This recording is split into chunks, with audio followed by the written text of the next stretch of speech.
자에게 주는 경고라는 제목으로 우리 여러분과 함께 은혜를 나누는 시간 되기를 소망해 봅니다. 우리 성도님들은 혹시 교회도 돈 있고 힘 있는 사람들이 더 득세한다라는 말을 동의하십니까? 어느 날 저희 어머니가 어렵사리 이제 신앙생활을 시작하게 되었습니다. 그렇게 해서 이제 구역 모임을 처음 나가게 되었는데요. 구역 모임을 다녀와서 어머니께서 저에게 이런 말씀을 하셨습니다. 교회는 결국 돈 있고 시간 있는 사람들이나 다니는 곳이야. 제가 이 말을 듣고 솔직히 기분이 썩 좋지는 않았는데 대체 무슨 뜻으로 이런 말씀을 하시는 것일까 궁금해서 그 정황을 좀 여쭤봤더니 상황이 이런 상황이었습니다.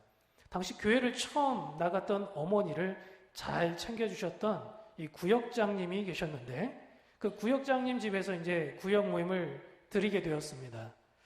그 집이 정말 크고 인테리어도 아름답게 되어 있고 정말 식기 하나하나까지도 정말 고급스러운 것들, 그리고 음식도 뷔페에 가서나 먹을 수 있는 그런 좋은 음식들을 대접해 주었습니다. 잘 대접받고 왔으니까 기분이 좋았을 거라고 저는 생각했는데 우리 어머니는 그렇지 않았던 것 같습니다. 모일 때마다 이런저런 명목으로 이 모임의 회비도 걷어야만 했고 헌금도 저마다 형편에 따라 내게 되었습니다. 그런데 우리 어머니에게 있어서 이런 저런 헌금의 명목들도 어느덧 부담이 되는 그런 액수가 되었던 것 같습니다.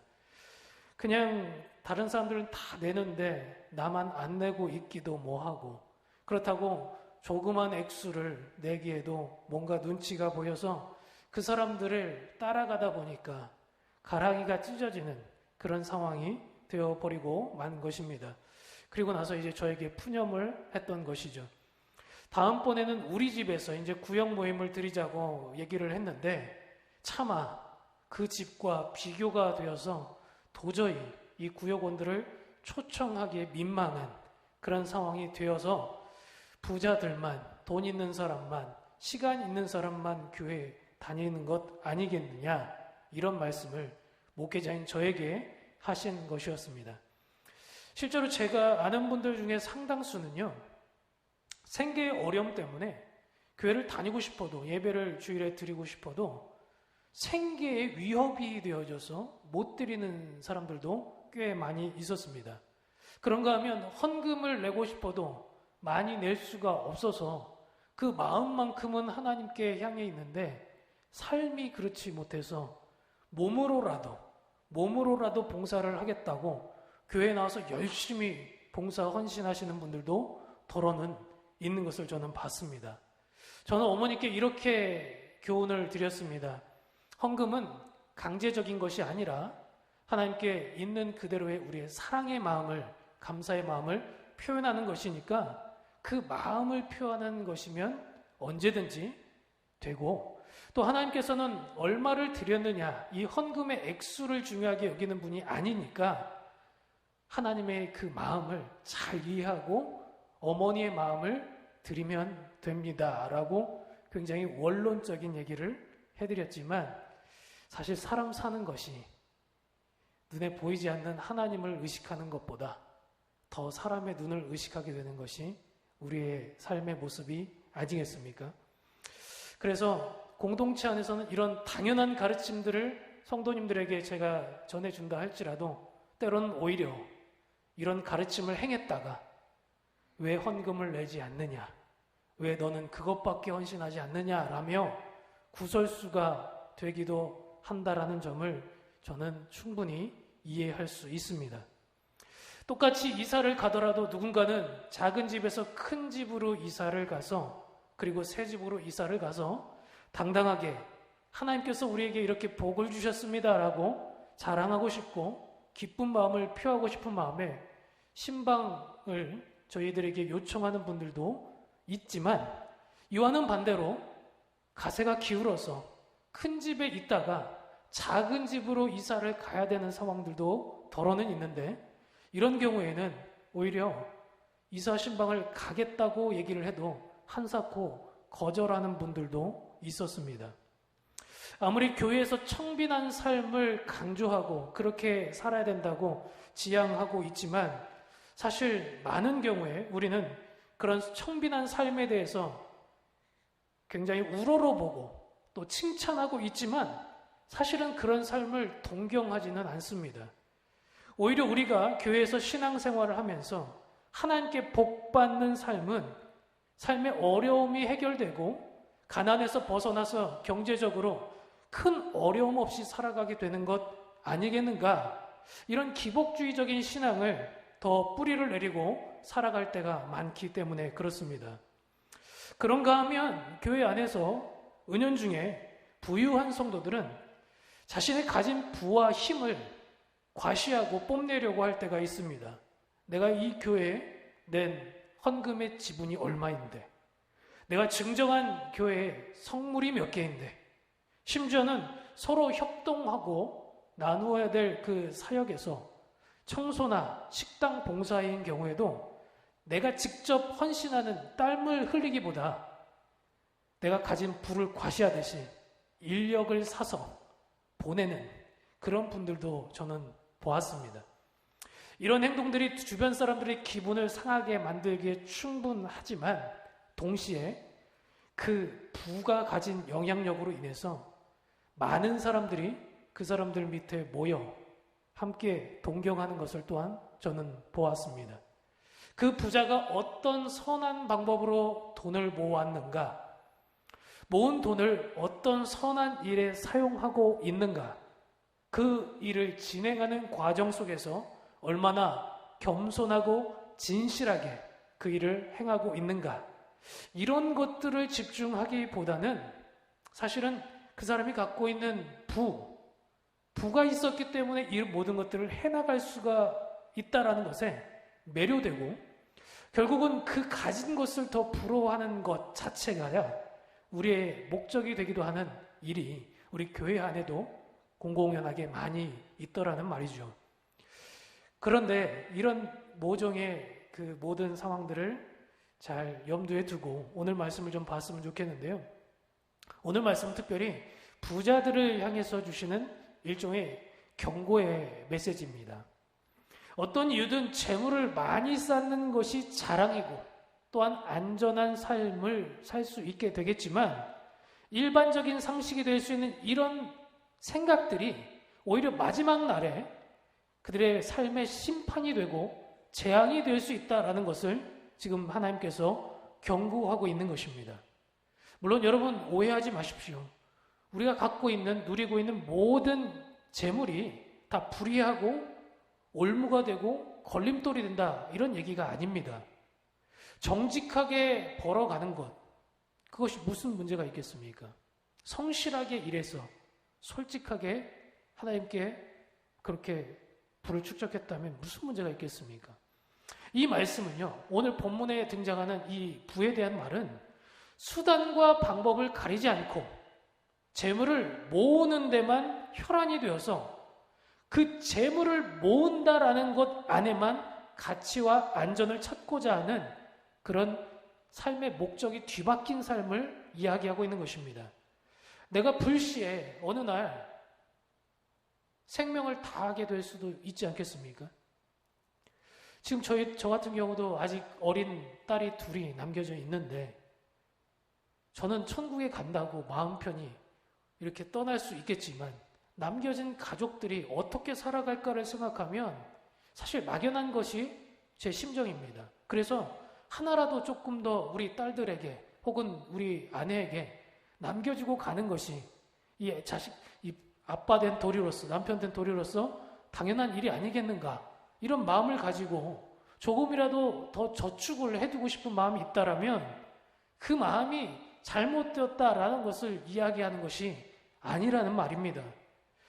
어떻게 해서든지 재산을 많이 갖고 있어야 되고 그 안에서 많이 가진 것에 대한 만족을 얻고 재물이 없으면 어떤 삶의 가치나 의미조차 찾을 수 없는, 그래서 삶의 목적과 의미가 재물을 모으는 것 자체에 있는 삶, 이런 종류의 삶에 대해서 오늘 지금 경고하고 있다라는 것입니다. 그렇다면 여기에 계신 분들 아마 대부분은 저는 제가 생각하기에 해당 사항이 없을 거라 생각합니다. 여러분들의 목적은 재물을 모으는 것에만 있지 않기 때문에 그럴 것 같기 때문입니다. 오늘 본문에 등장하는 부자의 정체에 대해서 그러면 누구일까? 과연 어떤 삶을 얘기하고 있는 걸까? 사람들마다, 학자들마다 의견이 좀 분분합니다. 오늘 본문에 등장하는 부자는 믿음이 없는 악독한 부자라고 보는 견해도 있고, 믿는다고 말은 하고 있지만 정작 삶은 하나님 없는 것처럼 살아가는 억압하고 착취되어서 부를 축적한 사람이다 라고 보는 견해도 있습니다.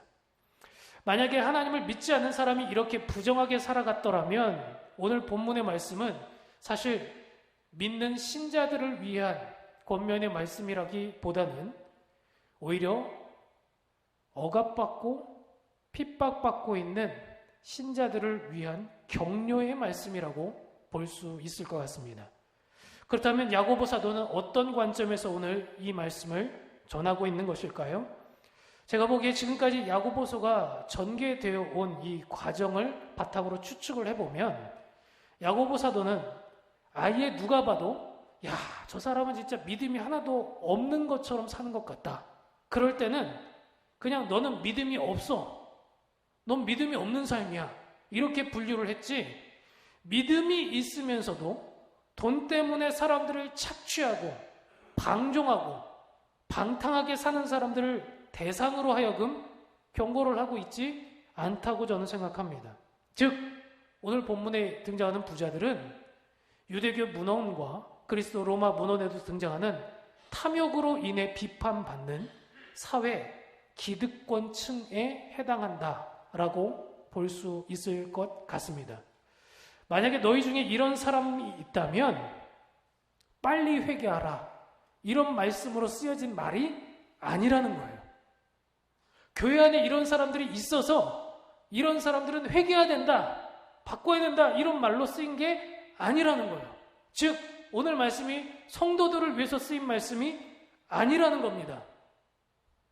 그렇다면 제가 아까 전에 가설을 세운 것처럼 결국은 이 말씀은 돈이 없는 것 때문에, 믿음으로 정직하게 사는 것 때문에 불의한 자들로 인해, 힘 있는 자들로 인해, 그러면서 부유한 자들로 인해 핍박받고 억압받는 그 신자들을 위한 위로의 말씀인 것입니다. 제가 왜 이렇게 신자들을 위한 위로의 말씀이라고 보느냐, 그렇게 보는 이유는 몇 가지가 있습니다. 첫 번째로, 이 말씀의 대상이 믿음이 없는 악독 부자라고 보는 그 이유는 야고보 사도가 야고보서에서 교인들을 엄하게 책망하고 그렇게 교훈할 때 때로는 말을 조심하라고 말하고 다른 형제들을 함부로 판단하지 말라고 얘기하고 낮은 자와 가난한 자들을 업신여기지 말라고 말하고, 그래서 부한 자들은 가진 것 때문에 편애하는 일이 없어야 된다고 그동안 강력하게 촉구를 해왔습니다. 그런데 이렇게 강한 어조로, 누가 봐도 강력한 어조로 교훈하고 책망하면서도 그 대상을 부를 때에는 항상 잊지 않았던 공통적인 호칭이 있었다라는 것을 혹시 여러분 기억하십니까? 그 호칭은 바로 형제들아 라는 말이었습니다. 형제들아, 가난한 사람을 함부로 대하고 차별하지 말라. 형제들아, 함부로 사람들을 판단하고 정죄하지 말라. 형제들아, 믿음이 있노라하고 행함이 없는 자가 되지 말라. 말은 굉장히 강력하게 얘기하고 있는데 이 꾸짖음과 책망이 있으면서도 잊지 않았던 호칭이 있다면 그건 바로 믿음 안에 있는 형제들이라는 말이었습니다. 모든 권면과 책망 앞에 부름의 호칭이 형제들, 즉 믿는 자들이었다라는 거죠. 근데 오늘 본문을 여러분 잘 살펴보시면 형제라고 부르는 호칭이 없습니다. 그냥 부한 자들아, 부자들아 이렇게 부르고 있습니다. 그들이 악하게 살았기 때문에 형제들로 아예 취급을 하지 않았던 것이 아니라 그들이 아예 그리스도 알기를 원치를 않고 인생의 목적을 단지 많이 가지는 것에 목적을 둔 사람들이었기 때문에 그렇습니다. 하나님을 알고자 하는 열의가 하나도 없었다는 거예요. 제가 두 번째 예를 들자면 야고보가 신자들에게 경고의 메시지를 전달할 때 그 최종 목적이 있다면 그건 언제나 회개의 목적이 있었습니다. 그런데 오늘 말씀에는 회개를 촉구하는 본문이 없습니다. 오히려 끝, 심판의 메시지를 전하고 있습니다. 추수할 품꾼에게 삭슬 주지 아니하고 자기 배만 채우는 악덕 부자를 경고하면서 모든 사람 앞에 자랑하는 사치와 방종이 결국은 자기 자신에게 돌아갈 것이라고 이 마지막 심판을 경고하고 있는 것입니다. 만약 믿는 사람을 대상으로 말했다면 그들이 어떤 죄를 지었든지 간에 회개하고 온전하게 삶을 돌이키라 이렇게 촉구를 했을 겁니다.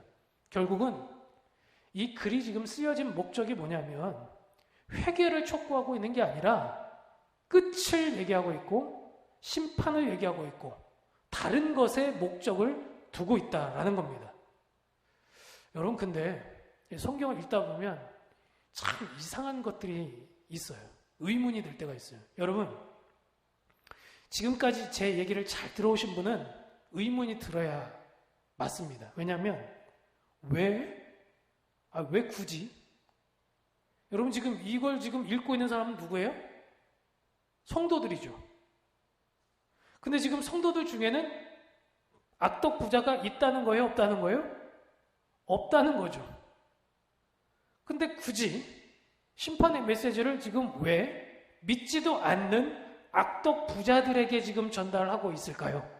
이게 오늘 본문에 풀어야 될 수수께끼 핵심 문제입니다. 믿지도 않고 보지도 않는 사람들을 위해서 왜 이 말씀을 기록해야 되는가?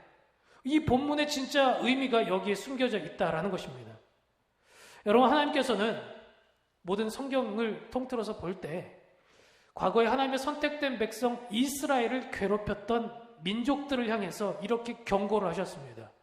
바벨론, 두로, 시돈, 에돔 이런 악덕 업주들 같은 나쁜 민족들에게 강한 경고의 메시지를 기록한 바 있다는 것 여러분도 아실 것입니다. 너 바벨론아, 너 두로야, 너 시도나 내게 화가 있을지로다. 여러분 이 표현이 지금 바벨론이나 두로에게 너 이 글 읽고 회개해라. 너 죽을 테니까 그렇게 경고의 메시지를 받아라. 이런 것에 의미가 있다 생각되십니까? 사실 그 의미는요. 두로나 바벨론, 시돈, 에돔에게 보라고 쓴 것이 아니라 그들로 말미암아 지금 괴롭힘을 당하고 있는 이 이스라엘 백성들의 무너진 마음을 위로하기 위해서 쓰신 하나님의 위로의 말씀인 것입니다. 오늘 본문도 그런 의미에서 마찬가지입니다. 우리가 세상 살다 보면 도무지 바뀌지 않을 것 같고 이길 수 없는 현실 같은 이 현실 속에서 믿음으로 산다는 것, 믿음으로 모든 것을 이긴다는 것이 얼마나 어려운 것인지 살면 살수록 여러분들도 잘 동감하시리라 생각됩니다. 솔직하고 정직하게만 살면 여러분 인생이 잘 풀릴 겁니다. 탄탄대로를 거닐 수 있고 없는 부도 축적할 수 있고 장래의 미래도 비전도 생길 겁니다. 라고 저도 말씀드리고 싶어요. 그런데 그렇지 않더라고요.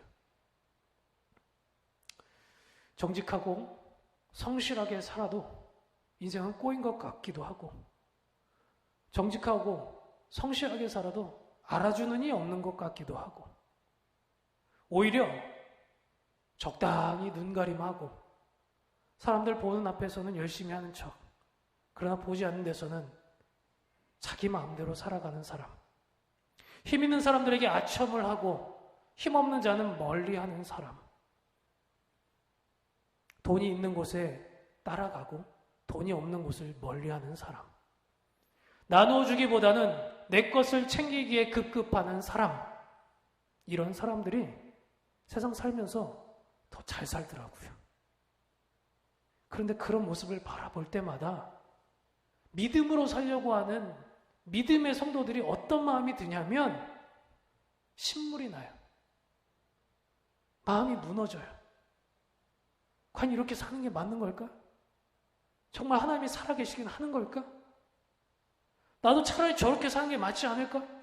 지금이라도 삶의 목적을 바꾸고 돈에 마음을 두고 힘의 목적을 두고 적당히 대충 눈가림하고 코람데오 같은 건 그냥 허울 좋은 소리고 하나님 앞에 살기보다는 세상 사람들 앞에 사는 것이 더 인정받기 편하고 좋은 성공의 지름길이 아닐까라는 그 생각을 솔직히 우리도 유혹을 받지 않습니까?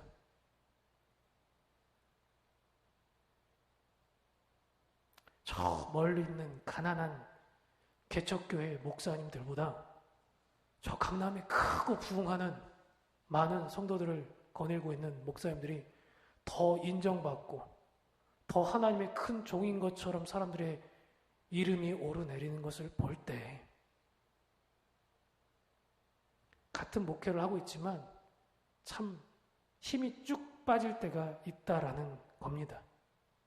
여러분들도 아마 직장 생활에서 가정 생활에서 그런 경험들을 해보셨을 겁니다. 아무리 하나님 앞에서 살아가려고 몸부림을 쳐도 하나님 없이 사치와 향락을 즐기며 살아가는 사람들이 훨씬 더 편하고 고통 없이 살아가며 그렇게 펑펑 돈을 써도 더 많은 돈이 수없이 많이 불어나는 것들을 바라볼 때 그런 이 세상을 바라보며 한숨 지을 성도들을 향해 야고보서도는 성도들에게 위로의 말씀이자 동시에 불의한 자들에게는 경고의 말씀을 전하고 있는 것입니다. 들으라 부한 자들아, 너희에게 임할 종말의 그날에 너희가 목적으로 삼고 있는 그 부로 말미암아 통곡할 날이 올 것이다. 저는 근데 이 말씀을 듣는 동시에 이런 생각이, 이런 말씀이 또한 들려왔습니다. 들으라 믿음으로 사는 성도들아, 너희의 정직과 성실로 말미암아 그동안 흘린 눈물을 닦아줄 그날이 또한 올 것이다. 사랑하는 성도 여러분, 믿음으로 사는 것 절대 쉽지 않습니다. 사람들의 눈을 속이는 것은 쉽지만 하나님의 눈에 인정받는 것은 어렵습니다. 가진 것으로 인해서 어깨를 으쓱할 수는 있겠지만 청빈한 삶을 살면서 가진 것들을 나누어주며 사는 것은 쉽지 않습니다. 보이지 않는 곳에서 성실하게 사는 것도 어렵고 남들이 쉽게 가시적으로 인정받을 수 있는 효과적인 그런 성과만을 추구하고자 하는 사람들이 훨씬 더 인정받는 세상입니다. 보이지 않는 영적인 리더십을 인정하고 보이지 않는 세상을 꿈꾸며 보이지 않는 하나님의 존재를 인정하고 보이지 않는 가치를 위해서 살아가는 것 결코 쉬운 일은 아닙니다. 그런데요, 마지막 날이 되면 분명히 부끄러움을 당할 날이 그들에게는 찾아옵니다. 동시에 마지막 날이 오면 그 눈물과 고통의 시간을 끝내고 하나님의 위로와 소망의 날을 차지할 날이 우리들에게는 올 것입니다. 바라기는 여기 계신 우리 성도님들이 마지막 날 주님의 오실 재림의 그날이 가까움을 볼수록 더욱더 말씀에 입각하여 자신의 양심을 속이지 않고 하나님의 눈동자같이 바라보시는 그 눈을 속이지 않고 기만하지 않고 정직하고 성실하게 하늘의 목적을 두고 살아갈 수 있는 저와 여러분들의 삶이 될 수 있기를 주님의 이름으로 축복합니다. 기도하겠습니다. 하나님 아버지 감사합니다. 하늘 백성의 정체성을 갖고 살아간다고 하지만 마치 우리는 영원히 이 땅에 머무를 것처럼 이 땅에 소망과 가치관을 두고 즐거움과 목적을 두고 살아갈 때가 더 많이 있음을 고백합니다. 우리가 가진 것이 조금 더 있다고 남을 업신 여기기도 하고 우리가 조금 더 못 가졌다고 해서 마치 실패한 인생인 것처럼 주눅들어 살아가기도 합니다. 그러나 주님, 마지막 날이 오면 주님이 오시면 이 모든 판도는 뒤바뀌어지게 될 것입니다. 하나님이 있는 그날, 하나님이 오시는 그날에 위로를 받는 우리들의 삶이 될 수 있도록 정직하고 성실한 우리 인생이 되게 주님 붙잡아 주시옵소서. 예수님의 이름으로 감사하며 기도합니다. 아멘.